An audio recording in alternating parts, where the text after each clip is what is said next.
Quando eu entro nesse banco, eu É, senti na pele o que eles sentiam. primeira coisa que ele falou, não temos racismo. Você chega até um nível de hierarquia, depois você não sobe mais. Investimento, um empreendedor negro de verdade, que ele pode. A gente vai falar aqui com o escritor, pesquisador Jorge Monteiro, que lançou o livro O Empresário Negro em 2001. Eu sou a Vanderleia e do outro lado nós temos o Jorge aí. Por que eu usei muito a sua obra, né? Eu defendi recentemente, no mestrado, a inserção do Festival Feira Preta no calendário de turismo na cidade de São Paulo, o capital intelectual como força propulsora na difusão do movimento da população negra afroempreendedora. O que eu percebi nessa pesquisa, e até fazendo um comparativo com a sua obra na primeira edição aqui, 2001, a gente tem uma evolução no ensino, né? Eu lembro das suas entrevistas e o pessoal com um baixo nível cultural, né? Mas depois disso vieram ações afirmativas, mesmo que tardias, que possibilitaram a parcela da população negra presente aí até em universidades, né? Inclusive, o ano passado saiu um ranking que era o primeiro ano com maior número de população negra na universidade pública.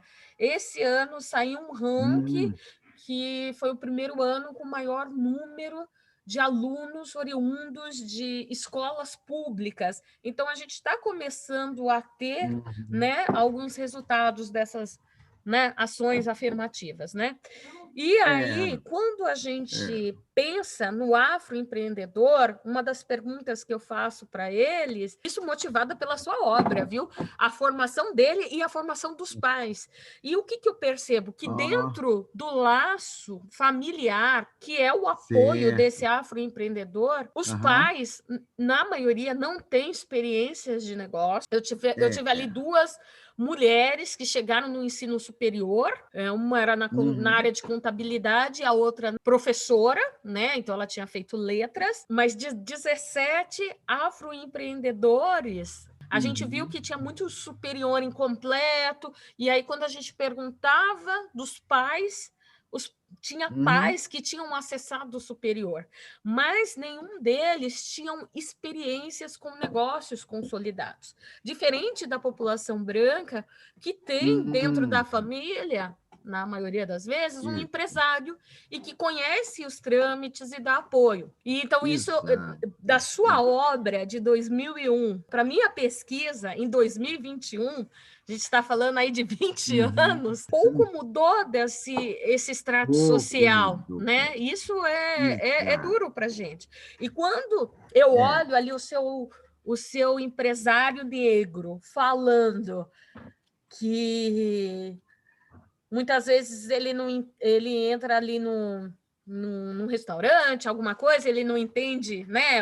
A pessoa julga que o carro não é dele, alguma coisa assim, ele não entende isso como preconceito, e aí depois você faz uma análise crítica do discurso. Isso me ajudou muito. Quando eu fui entender o que era empreendedorismo por oportunidade e por necessidade. Então, assim, e uma outra coisa que tem na sua obra que muito me chamou a atenção, estou te falando, foi um professor para mim à distância. Você fala da questão que o negro ele tem uma dificuldade, né? Até por causa de todas essas afirmações sociais que ele passa, ele tem uma dificuldade de dizer o que realmente está acontecendo. Então, quando eu chegava na entrevista e perguntava, você é empreendedor por oportunidade, aí explicava o que era oportunidade, ter uma grande ideia, fazer um hobby, não necessitar daquele trabalho para viver, alguma coisa assim, ou por necessidade, você complementa a sua renda, né, com esse trabalho, a maioria falava que era por oportunidade. E aí, como você fez o seu trabalho, eu fiz uma análise crítica, né, uma análise ali do discurso, e entendi assim, a minha filha se formou em farmácia, mas ela nunca conseguiu emprego, foi fazer moda E aí agora a Uhum, gente está com o nosso afronegócio. Uma diferença uhum, do empreendedor negro para o afroempreendedor é que o afroempreendedor, ele, hum, além de empreender, ele tem um certo ativismo. Então, a busca é cultural. Eu estou falando de uhum, pessoas que uhum. trabalham muito forte com produto têxtil, É, decorações. Uma coisa que eu identifiquei também no afroempreendedor é que ele está num circuito inferior. Ele não é um grande é, produtor, um grande industrial, né? Ele está ali é. É, participando de está feiras começando. e vendendo o seu artesanato, a sua decoração, aquela coisa É, de epistemologia do Sul, né? De Boaventura de Souza é, Santos, né? Ele está trabalhando, é, está se recriando para sobreviver, é, né? E não é aquela coisa, ai, isso sou mesmo. empresário, sou empreendedor, sou afroempreendedor, mas como você É, fez na sua pesquisa, eu fui na minha, e eu cheguei ao cerne ali da uhum, questão que essa pessoa muitas vezes está vendendo o almoço para poder jantar, não é? exatamente. Mas ele precisa aprender também, né, a ser um empreendedor negro de verdade, que ele pode, de buscar as oportunidades. Até porque eu proponho também nesse texto, né, que as entidades tradicionais aqui do movimento negro, da bandeira do racismo, que é importante, que saia disso e passe a buscar o dinheiro, né? Seja no banco, financiadores, investimento, para ele poder dar corpo, né, ao negócio, para romper com essa ideia de que, mas ele é muito pequeno, o empreendedor e tal, tal, tal. E, na verdade, a pequena empresa, eles são os maiores empregadores, são as pessoas que mais empregam, mas ele precisa dar um salto para poder ir de ombro a ombro com os empregadores maiores. A gente olha para um outro lado, né? A gente olha para o crescimento dessa população, né? E onde ela deve buscar os componentes para o É, sucesso, né? E aí, Jorge, é muito isso. interessante porque eu chego nessa pergunta do fomento, do investimento, e aí o que eu encontro Aham. ali, os 17 afroempreendedores entrevistados, somente um foi atrás de fomento, né, de investimento. Ele foi num banco que depois eu tive a oportunidade de ir, mas por curiosidade, eu sou uma pesquisadora curiosa, entrei nesse banco, e quando eu entro nesse banco, eu É, senti na pele o que eles sentiam, é, porque eu entro lá para uhum, pedir esse empréstimo para um afronegócio, né? Eu também sou afroempreendedora, uhum, né? Eu fui lá pedir empréstimo certo. e a primeira coisa que eles falaram Mas, para mim, para te é, ceder o empréstimo, nós precisamos avaliar o seu imóvel, avaliar quantos bens você tem. Aí, quando a gente fala da população negra, meu Deus, né? Avaliar o quê? De repente eu tenho um afronegócio, mas eu estou morando de favor, ou eu estou morando num é, aluguel, aquilo não é meu. É igual o Gessé Souza fala, né? Não sei se você já teve a oportunidade de ler A Ralé Brasileira, que é um livro ótimo, tá no, e ele fala assim: tem coisa que não chega na ralé. Então, assim, você ah, tem gente que mora em casas de palafita. Como você vai avaliar algo assim para dar é, empréstimo? Outra coisa é, importante que tem nisso, a maioria dos afroempreendedores acha que o empréstimo vem do Sebrae. E é um ah, engano, porque no site do Sebrae, inclusive, bacana. eles falam que eles não têm nada a ver com Isso, essa questão do é, empréstimo, do dinheiro em si. O que eles têm são isso, cursos e eles indicam, é, até através do governo, né, através de um programa do governo, quais são os bancos uhum, que trabalham com microcrédito. E aí, quando você vai isso, ver os é, bancos, eu li uma autora uhum, que chama Mersa Barandaran, uhum, e ela fala de economias segregadas, né? Como a população negra uhum, escravizada conseguia juntar dinheiro. E ela uhum, fala, Por que tem tanto sucesso o One Bank lá nos Estados Unidos, que quem investe é o Oprah, Hum, o Jordan, esses grandes jogadores de basquete, grandes celebridades negras? Porque nos bancos tradicionais, e aqui no Brasil a gente vê aí uma leva de bancos tradicionais, primeiro que eles não estão lidando com a realidade do afroempreendedorismo quando fala que vai avaliar um imóvel. Eles também não estão lidando com a realidade da pejotização que vem aí em 2017 com as novas leis de trabalho. Então você acaba tendo a pessoa física trabalhando numa empresa, porém com uma contratação de pessoa jurídica, e muitas vezes essa pessoa sai, tem que sobreviver, empreende. Então, assim, você tem um crescimento do empreendedorismo que, por exemplo, não tinha em 86, por exemplo, em 86, para você ser empresário, era uma série de documentos, né? Tinha que provar. Agora não, você entra no site, você é empreendedor. Quando você vai nessas instituições tradicionais, como o Mersa Barandaran fala, você não consegue o apoio, porque essas instituições estão totalmente longe da realidade do afroempreendedor. Quando eu fui fazer o levantamento desse livro, eu fui lá na sede do Sebrae.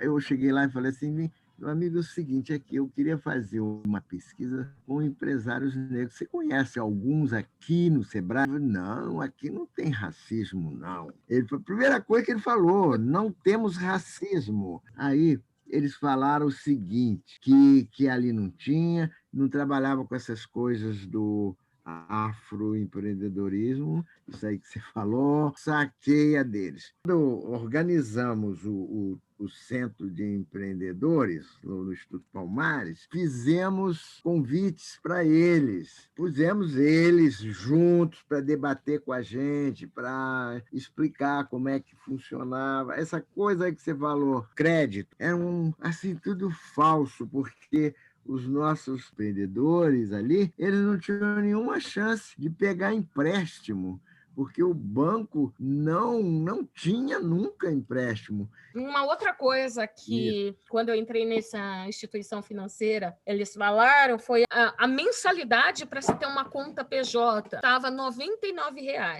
Um absurdo isso, né? Porque essa pessoa já está numa economia segregada, mora à margem da cidade. Muitas vezes, para ela vir no centro comprar a matéria-prima para fazer uma roupa, um brinco, vai lá saber, ela já gasta aí 20% desse valor que ela já deve para o banco mensalmente. Então, assim, não existe apoio, né? Então, o que o Sebrae faz? O Sebrae faz um trabalho com o governo de indicar as instituições que têm microcrédito. E aí você tem lá a questão do microcrédito, que não é acessada porque o negro não se sente à vontade de ir no banco e com o tratamento que eles dão, porque o meu tratamento foi horrível, para seguir em frente, né? Então, você começa a ter aí, primeiro, né, a gente fala do que é grande, que é o racismo estrutural, essa coisa de ver o negro como incapaz, e depois você tem um racismo institucional, né?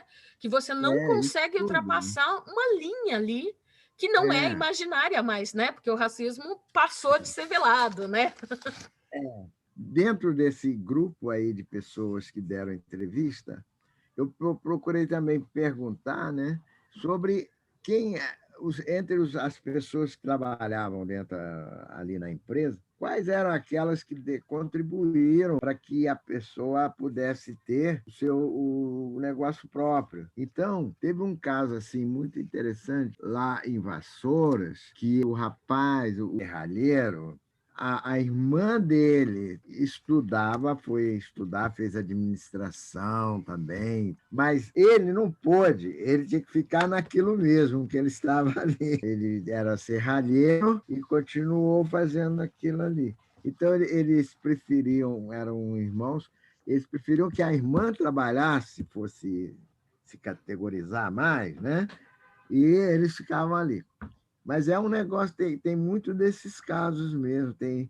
Quando a pessoa consegue, vai um da família, ou dois, ou três, sei É lá, aquela pede para os coisa, outros. né, Pros Jorge? outros. Eu sou o É um primeiro a negócio ter o assim, superior na minha impressionante. família, não é? Não calha com essa situação?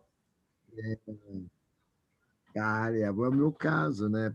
Até porque quando A minha mãe viu que eu estava assim crescendo, eu comecei até a estudar um pouco mais tarde, com 9 anos, né? Aí a minha mãe falou assim: olha, meu filho, você precisa estudar, tem que ser doutor. Fiquei com aquele negócio na cabeça. Depois fui vendo que não era bem assim. Não é, Você- não é. Tem uma música né? dos Racionais, né, Aham, MCs, que chama A Vida é um Desafio, porque a gente se cobra aham. muito, né? Igual essa coisa, sua mãe É, falava que você tinha que ser doutor. Quem nunca ouviu da uhum, sua mãe que você tem que ser 2 vezes melhor? Mas como uhum, ser 2 vezes é, melhor se eu estou há mais de 130 anos atrasado? Então, essa é uma frase, exatamente. assim, importante para a gente pensar em diferentes É, momentos da nossa vida. A gente se cobra demais, isso é, adoece, e a gente ué, está atrasado, mas por uma questão de Estado também, que vem aí com políticas afirmativas em 2001, que algumas são implantadas, agora a gente está tendo um desmonte.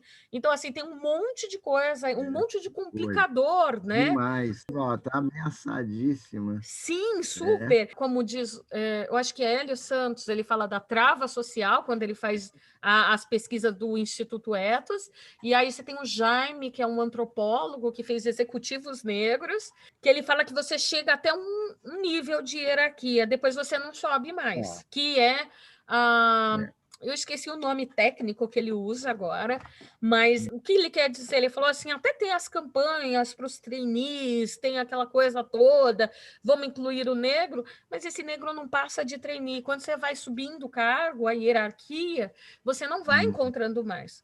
Olha que exato. interessante, né?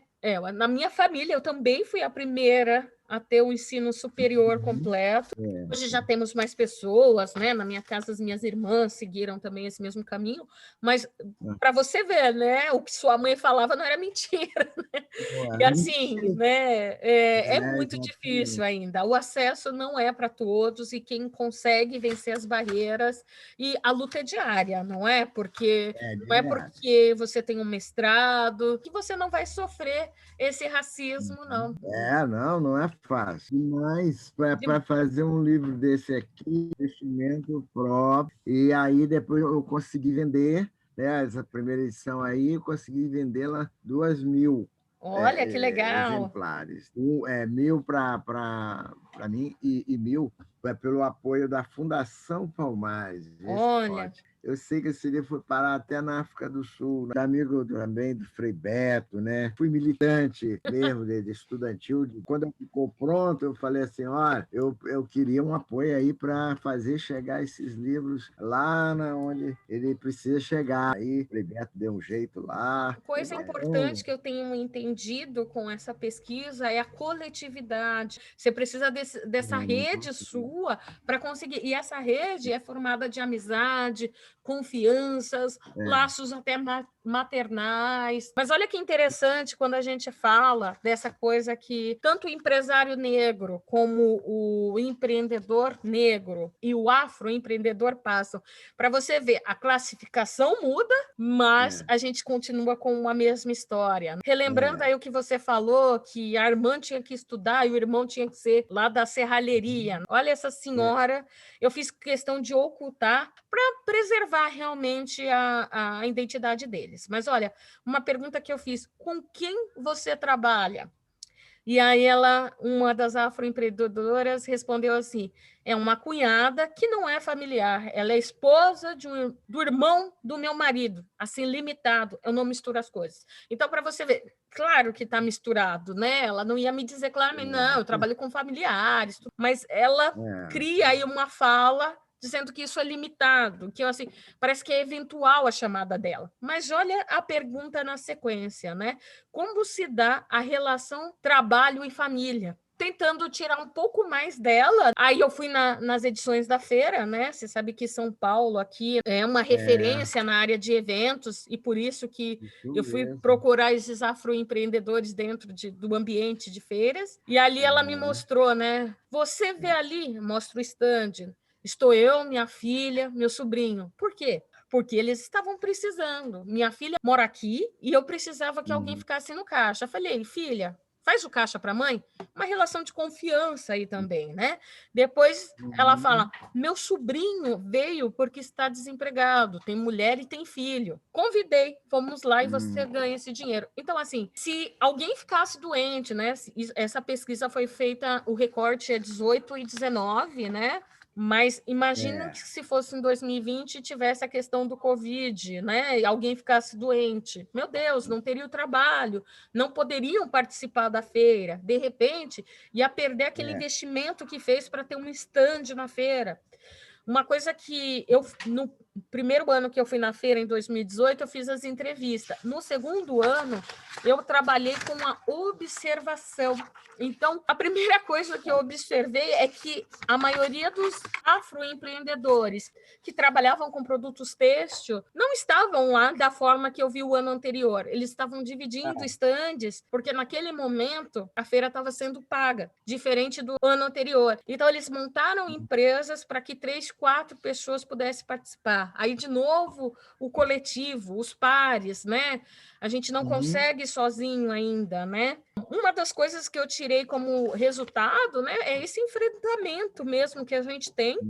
Uma das coisas que ficou nítida é que a gente precisa de recursos públicos, então a gente tem que ir atrás, a gente tem que questionar, né? A gente não pode deixar isso passar. Pode A dizer. sua chegada foi muito boa, está sendo muito boa, muito importante para a gente trocar. Fiz isso para a gente poder crescer mais, fazer mais, tal. Então, me dá um prazer muito grande